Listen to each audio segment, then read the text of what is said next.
Hi everyone, welcome to my channel.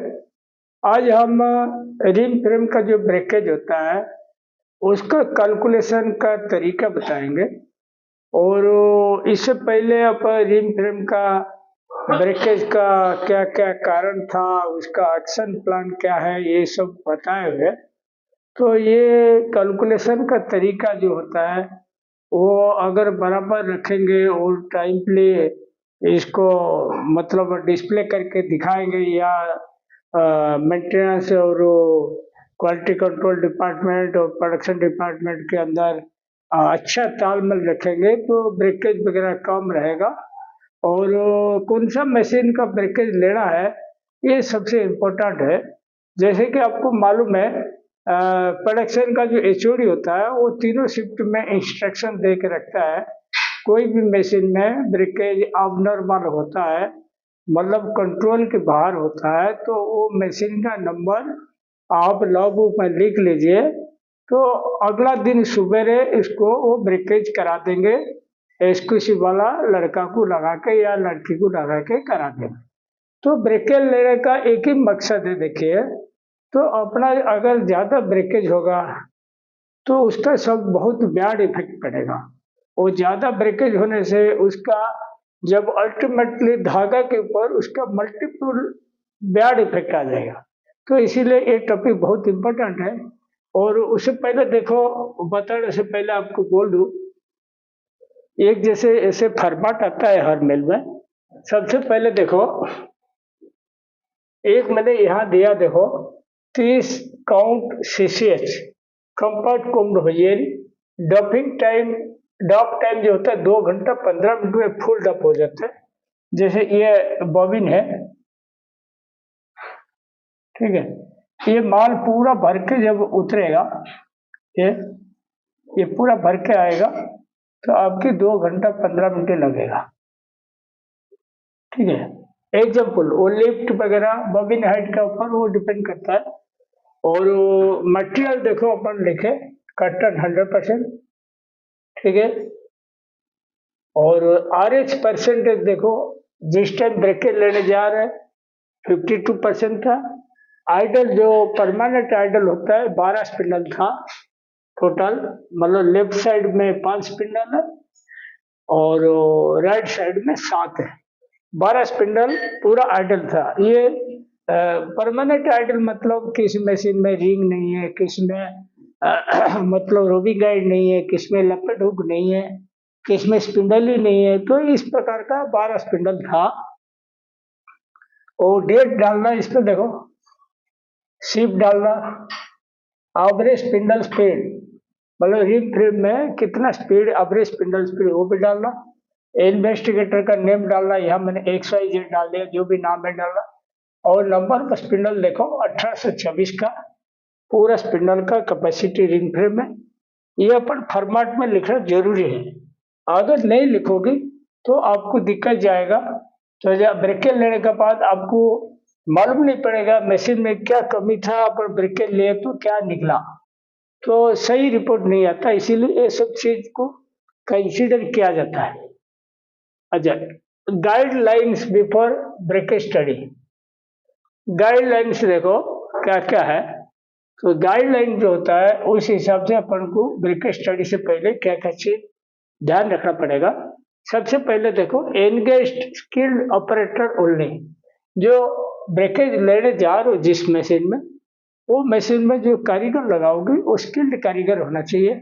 ऐसा ना हो जाए कि आपने एक ट्रेनी लगा दिया, ये सीनियर ट्रेनी लगा दिया, उसका ब्रेकेज लेने गया तो उसमें आपको सही रिपोर्ट नहीं मिलेगा। तो आपको एक स्किल्ड कारीगर लगानी पड़ेगी। Give both sides to one operator. अगर आपने ऑपरेटर लगा, जैसे ये समझ लो रिम फ्रेम नंबर 10, ठीक है, ये हो गया रिम फ्रेम नंबर हो गया 10 आपकी, ये हो गया राइट साइड समझ लो, ये हो गया लेफ्ट साइड। वो कारीगर ऐसे ऐसे घूम के चलाएगा, ऐसे घूम घूम के पेट्रोलिंग करेगा, पूरा दोनों साइड कवर करेगा। तब घूम घूम के चलाएगा तो ऑपरेटर उसके पीछे पीछे घूम घूम के गिनती करता रहेगा कितना बार ब्रेकेज हुआ। उसके बाद देखो, if two workers engage one on one machine engage to exclusive investigator. अगर इस केस पे जैसे आपकी समझ लो लंबी मशीन है और आपने बिल्कुल पोस्ट काउंट चला रहे हो, एग्जाम्पल आपने 12 काउंट चला रहे हो, ठीक है, तो इसमें क्या, लेफ्ट साइड में एक कारीगर रहेगा, राइट में एक कारीगर रहेगा, तो उसका जब ब्रेकेट लोगे तो दो इन्वेस्टिगेटर लगाना पड़ेगा, मतलब एक कारीगर को एक इन्वेस्टिगेटर फॉलो करेगा, धागा गिनती करता रहेगा, दूसरा कारीगर को और एक इन्वेस्टिगेटर इसको फॉलो करता रहेगा। तो कुल मिला के ध्यान रखो, जब भी अपना मशीन ब्रेकेट लेते हैं, जनरली दो साइड में अगर एक ही कारीगर रहता है वो ब्रेकेट लेने में आसान रहता है, मैन पावर भी कम लगता है, एक ही लड़का घूम के गिनती कर लेगा कितना ब्रेकेज हुआ।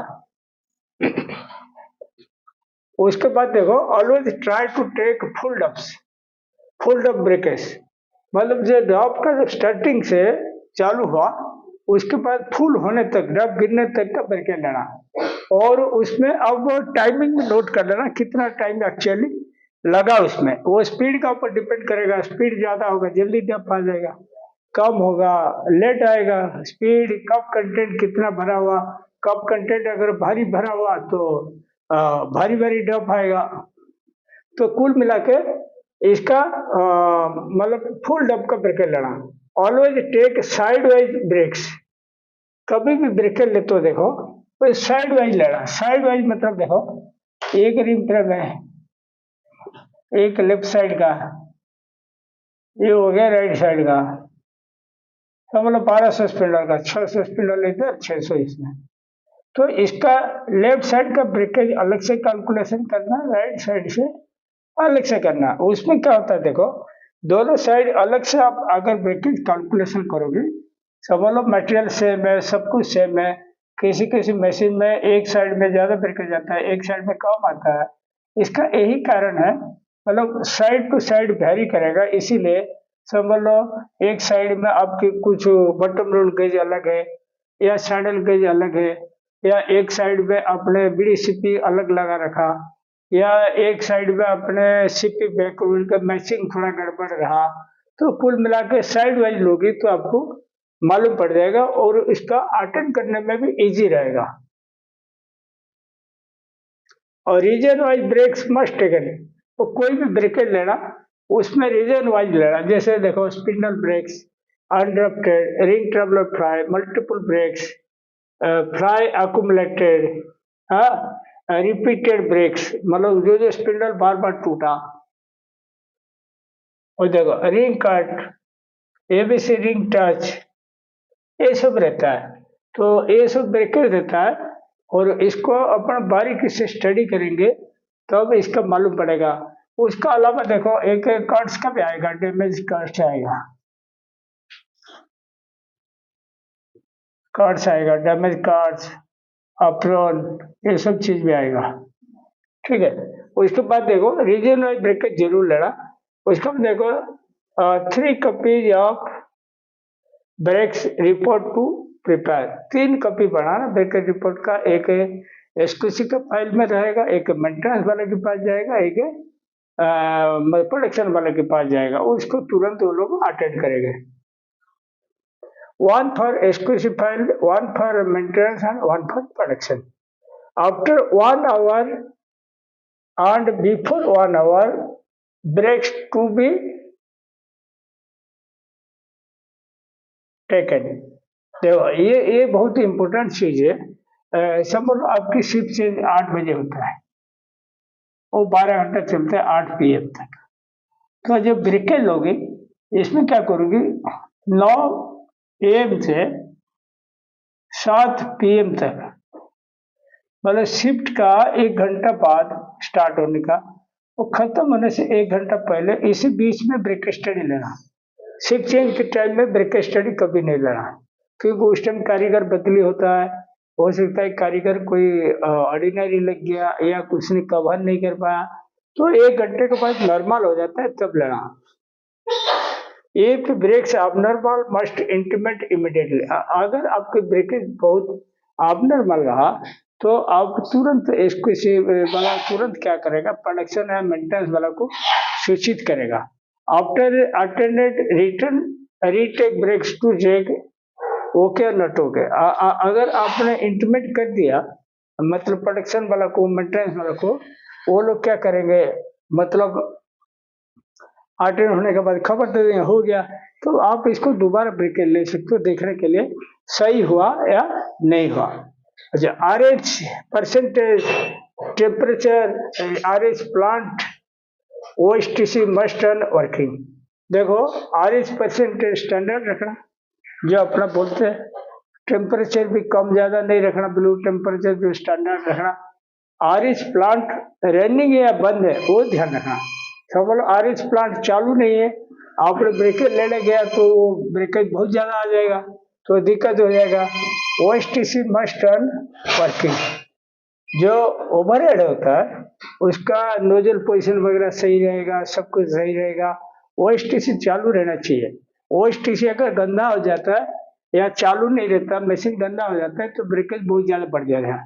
Right ring traveller number on change days, मतलब रिंग ट्रेवलर जो होता है वो आपकी काउंट के हिसाब से क्या नंबर का डाला, कौन सा प्रोफाइल का डाला और कितना दिन का हो गया, वो सबसे इम्पोर्टेंट है।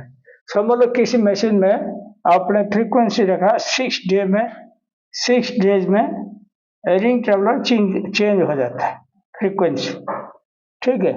समझ लो ये आज जो ब्रेकेज लेने जा रहे हो 6th डे है, आज ही चेंज होगा, तो उस केस में क्या होगा, रिंग ट्रेवलर कटा हुआ होगा। आप ब्रेकेज अगर लोगे तो कटा हुआ के हिसाब से ब्रेकेज बहुत हाई आएगा, एक्चुअल पोजीशन आपको मालूम नहीं पड़ेगा।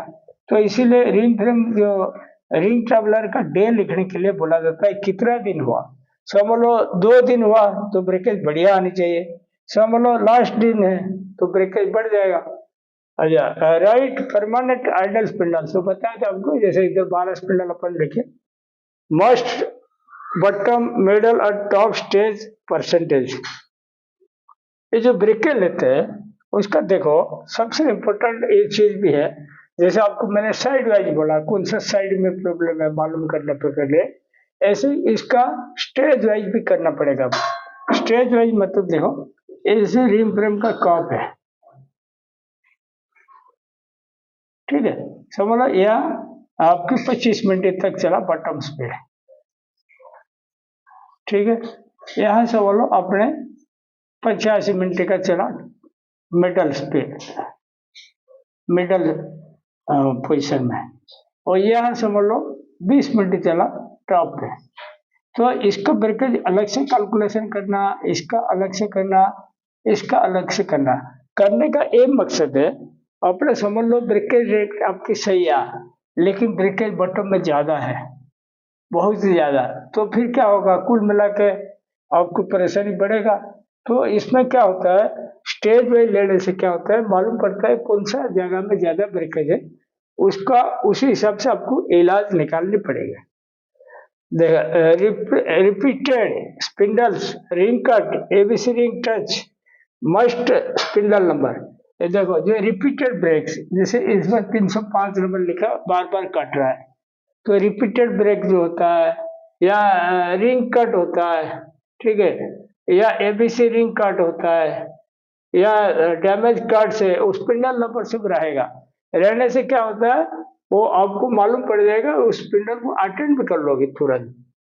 अच्छा, उसके बाद देखो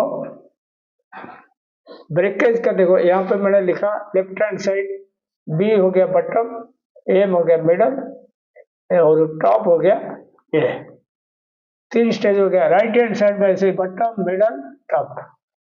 तो इसमें देखो मैंने एक कलम खाली भर रखा, बाकी आप लोग ये 5 कलम जैसे ब्रेकेज लोग ऐसे आप भरते रहना।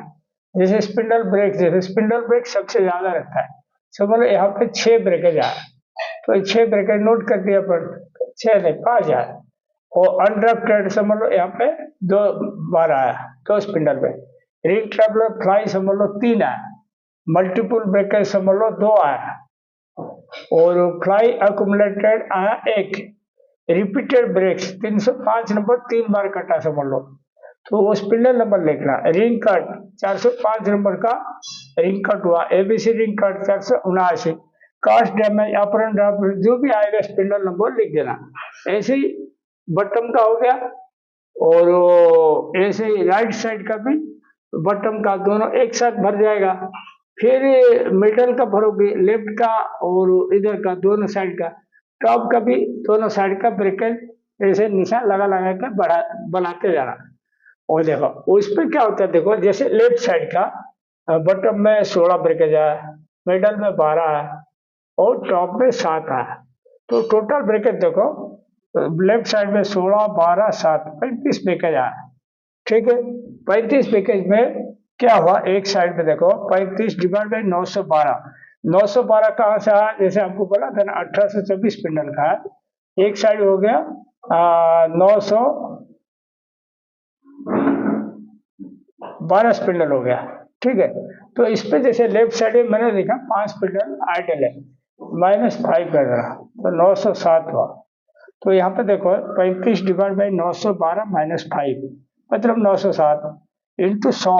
अब ब्रेकेज कभी भी लेते ध्यान रखो ऐसे रहता है, ब्रेक्स पर 100 स्पिंडल पर आवर, यही माना जाता है, ये फार्मूला है।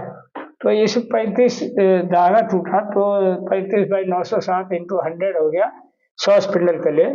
और 2 घंटा 15 मिनट का ड्रॉप टाइम लगा तो 1 मिनट में कितना ब्रेकेज है, और 60 मिनट में कितना, 60 मल्टीप्लाई हो गया 1.71% उसका ब्रेकेज समझ लो आया एक साइड में। दूसरे साइड में ऐसे ही करना, जैसे 14 10 9 33 ब्रेकेज हुआ, 33 डिवाइडेड 912 -7। राइट साइड में 7 आइडल है तो इंटू 100 डिवाइड बाई 135 इंटू 60, ऐसे आया 1.62। दोनों का एवरेज आ गया 1.66%। ये हो गया क्या, ब्रेक्स पर 100 स्पिंडल पर आवर। 60 जो लिया हुआ 1 घंटे का जो मिनट में कन्वर्ट करते हैं उसके लिए। अच्छा, जैसे कि आपको मालूम है बटन का अपन कैलकुलेशन करें, बटन का देखो यहाँ 16 है, यहाँ 14 है। ठीक है, तो बटन का 16 प्लस 14 30 हो गया। 30 डिवाइड बाई 1812 12 स्पिंडल डायरेक्ट काट दे। 30 18 into 100 divide by 30 minute. 30 minute मतलब बॉटम स्टेज में 30 मिनट ही अपना स्लो स्पीड में चल रहा था, उसके बाद फास्ट कर दिया गया तो 30 मिनट हो गया, और 60 ऊपर मल्टीप्लाई 3.31 आ गया।